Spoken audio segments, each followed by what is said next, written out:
மக்கள் திலகம் பொன்மனச் செம்மல் எம்ஜிஆர் அவர்களது 100வது படத்தை தயாரிக்க தயாரிப்பாளர்களிடையே கடும் போட்டி நிலவி வந்தது.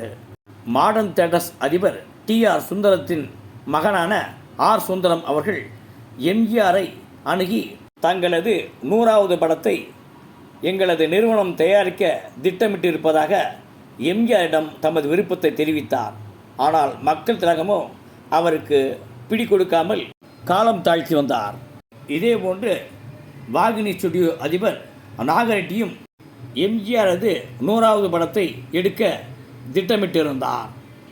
அந்த நிறுவனத்திடமும் மக்கள் திலகம் எம்ஜிஆர் அவர்கள் பிடி கொடுக்கவில்லை. இதேபோன்று ABM நிறுவனமும் முயற்சி செய்ததாக தெரிய வருகிறது. இதனிடையே எம்ஜிஆரது 100வது படத்தை எந்த நிறுவனம் தயாரிப்பது என்பது குறித்து RM வீரப்பனும் மக்கள் திலகமும் யோசனை செய்து கொண்டிருந்தார்கள்.